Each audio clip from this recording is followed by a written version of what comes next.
Inicialmente, a gente já sabia, na verdade, mas agora divulgado pelo jornalista Michael Shellenberger, fui monitorado por Alexandre de Moraes. E bota a pergunta: continuo sendo monitorado pelo TSE e por Alexandre de Moraes, assim como várias outras pessoas no Brasil? É um absurdo o que está sendo revelado no dia de hoje. Aqui o tweet de Michael Shellenberger, eu sugiro que todos vocês o sigam no Twitter, no X. Ele fez um resumo dos principais e-mails trocados pelo time jurídico do Twitter, demonstrando o quanto a censura impera no judiciário brasileiro, em particular, claro, no STF e no Tribunal Superior Eleitoral. É uma vergonha, um absurdo, repito, aquilo que está vindo a público e, em particular, a meu respeito, confirma-se aquilo que eu já havia denunciado outras vezes. No final do ano passado, no mês de outubro, mais especificamente, de 2022, do ano eleitoral, o TSE me monitorou várias pessoas, utilizou uma série de hashtags para acompanhar o que eu vinha postando, demonstrando que o Tribunal Eleitoral atuou para desequilibrar o pleito. Em vez de jogar, ou melhor, participar do jogo como juiz, jogou o jogo para um dos lados, a favor de alguns candidatos, prejudicando outros.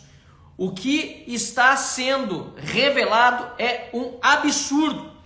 Aqui diz, em relação a mim, particularmente, que uma postagem minha, feita em outras redes sociais e que de fato foi censurada pelo TSE depois de passada a eleição, ela não existe mais nas minhas redes sociais, criticando o Ministério Público do Trabalho, e repito aqui, por estar assediando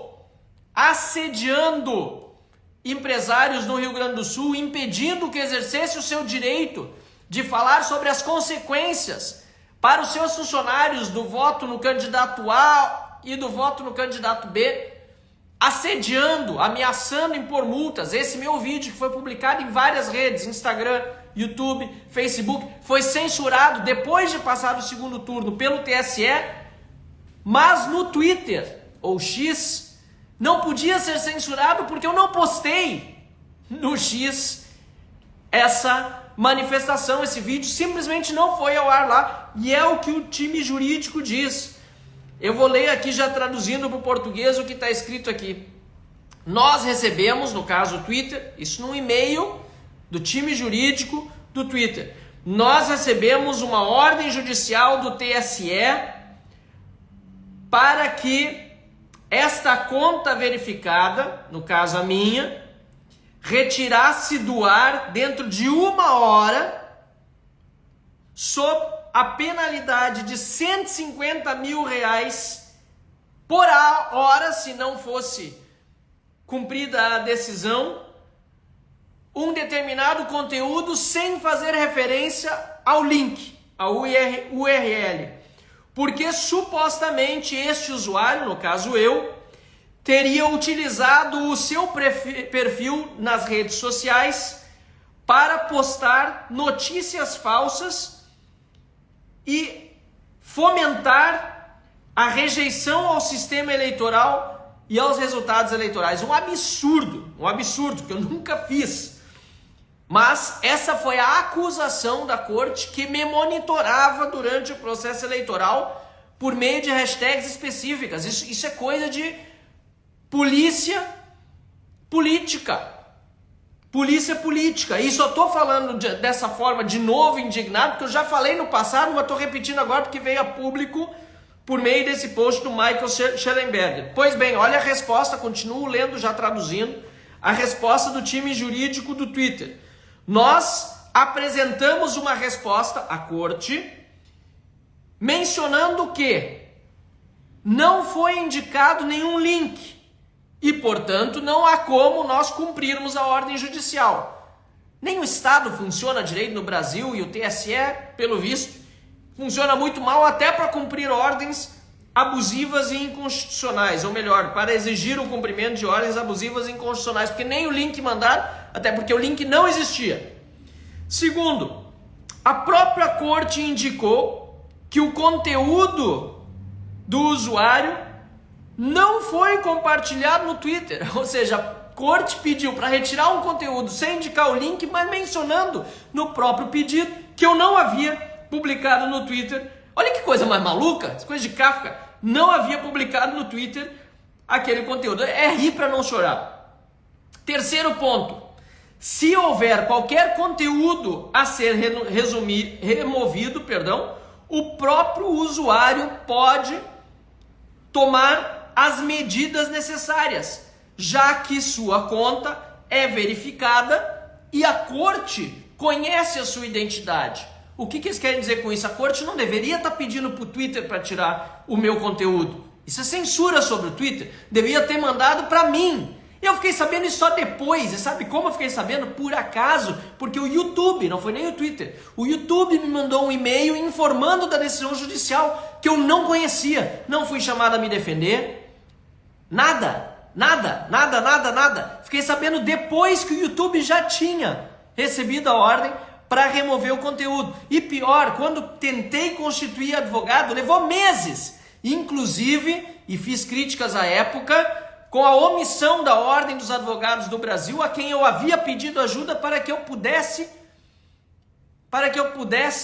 ter um advogado na causa e acesso aos autos, e por meses isso me foi negado. Olha só que absurdo. Quarto ponto, não há motivo para que esta decisão, este processo, melhor dizendo, esteja sob sigilo.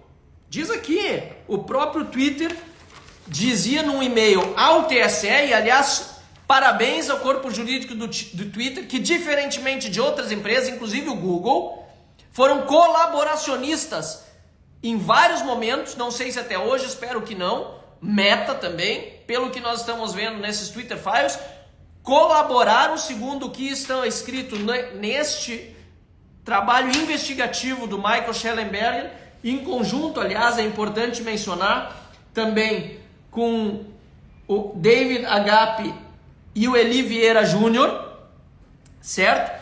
Google e Meta colaboraram com medidas de censura ilegais e inconstitucionais, tanto sob o ponto de vista da lei brasileira, como sob o ponto de vista das leis americanas, como sob o ponto de vista de tratados e acordos internacionais de direitos humanos e outros que o Brasil assina. Vergonha de Google, de Meta, no momento em que colaboraram de acordo com o que está escrito nessa matéria, e que, se não foi assim, que se defendam e que coloquem a verdade dos fatos. Mas aqui as evidências são muito grandes de que apenas o Twitter, por meio de seu corpo jurídico, esboçou reação a esse autoritarismo também contra a minha pessoa.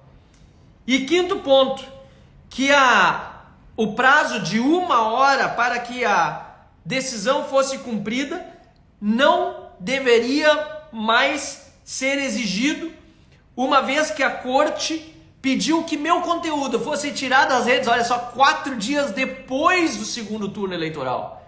Quando a resolução, que eu já critiquei muito, porque essa resolução também era ilegal, extemporânea, inconstitucional, aquela resolução lá da Carmen Lúcia, que ela disse, né, que não era a favor da censura, mas que então censurasse só um pouquinho, aquela resolução dizia que a corte não poderia pedir medidas a serem cumpridas no prazo de 1 hora se fossem decorridos mais de 3 dias depois da eleição. E essa demanda judicial para o Twitter foi feita 4 dias depois da eleição.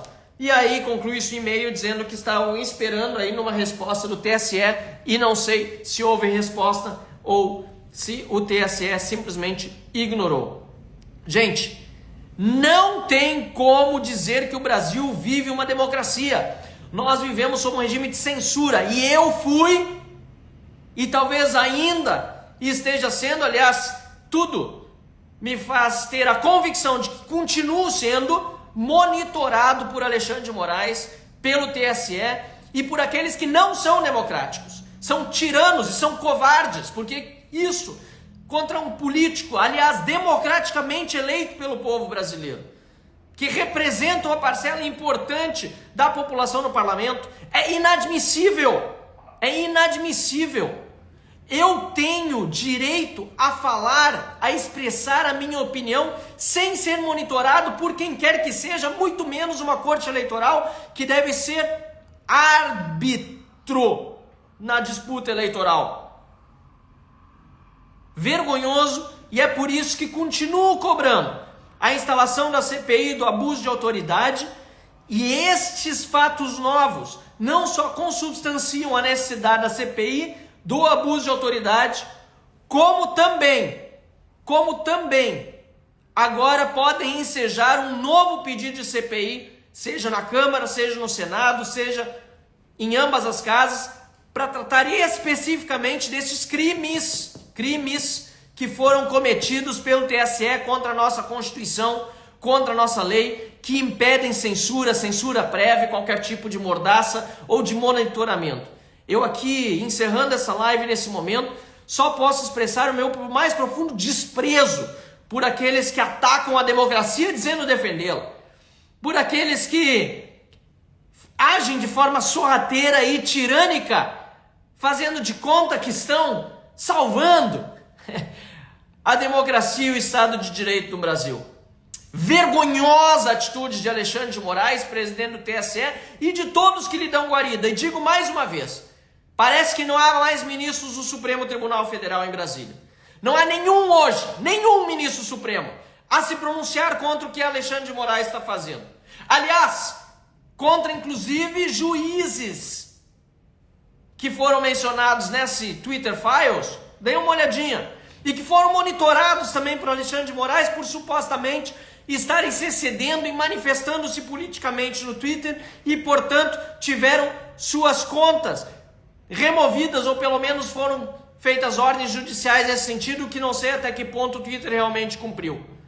É um absurdo, porque juiz lá de primeira instância, desembargador, não pode falar nada, mas ministro supremo pode agir politicamente, perseguindo quem quer que seja, e sem nenhuma posição dentro do próprio Supremo Tribunal Federal. Eu tenho vergonha da atual composição do Supremo Tribunal Federal, não tenho medo nenhum de dizer isso, e eu gostaria que tivesse um ministro do Supremo Tribunal Federal nesse momento que se levantasse e me fizesse provar o contrário, que não é motivo para ter vergonha da composição atual da corte. Eu gostaria que um ministro se levantasse e dissesse que o que os demais estão fazendo é ferindo a lei orgânica da magistratura brasileira, ferindo a legislação e ferindo a Constituição. Eu não tenho receio nenhum, não tenho medo nenhum. O que estão fazendo comigo é covardia, e o que fizeram já com muitos e milhares de brasileiros vai precisar ser profundamente investigado e punido.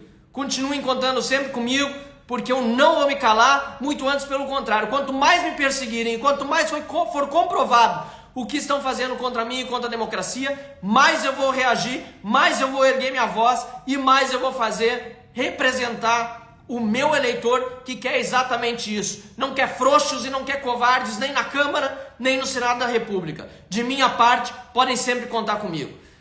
Mais uma vez, parabéns ao Michael Schellenberger, que eu vou encontrar aqui em Porto Alegre, no Fórum da Liberdade. Vamos conversar sobre esse assunto pessoalmente, e também aos jornalistas que ajudaram nesse trabalho, ao Eli Vieira Júnior e ao David Agape, pelo excelente trabalho que só começaram a fazer. Isso vai só aumentar, e na semana que vem eu estarei em Bruxelas, no Parlamento Europeu, para denunciar mais esse absurdo que nós estamos vivendo nesse momento no Brasil.